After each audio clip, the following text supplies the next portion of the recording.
Гимназијата веќе не е атрактивна за учениците, со оглед на фактот дека бројките на запишани ученици во стручното образование постојано се зголемуваат. Па според ова, и Министерството за образование и наука креира нови политики, кои водат до креирање на кадри според потребите на пазарот на трудот во државата.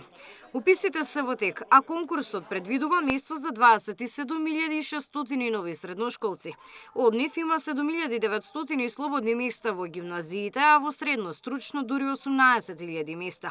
Во овие 18.000 слободни места, 6.700 се резервирани за ученици во дуалните паралелки. Но се поставува прашањето, дали оваа политика на ставање фокус на средното стручно образование за да се спречи изливот на мозоци може негативно да се рефлектира врз гимназиите во државата. Не очекувам да има негативен ефект, напротив, очекувам целото општество да се прилагодува на потребите на државата. Односно, вие знаете дека имаме извоз на мозоци, имаме недостаток на работна сила и тоа е проблем кој мора да се решава, затоа што доколку имаат можност, како преку дуалните паралелки, учениците да останат на работа во компаниите, кои генерално, од моите сознанија, се задоволни од тоа како се одвива процесот на образование, тие и ќе останат во земјата. Теорија на училиште, пракса во фирмите.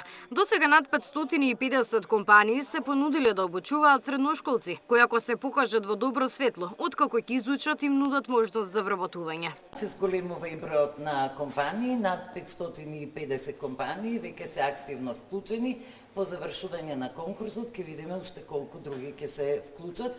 Во меѓувреме, државата пробува да го спречи изливот на млади дипломирани мозоци со поголем буџет. Годинава на државните универзитети се распределуваат 6,5 милијарди денари, што е за 1,5 милијарда повеќе од лани, а за наука се обезбедени 680 милиони денари, што е за 300 милиони повеќе од претходната година.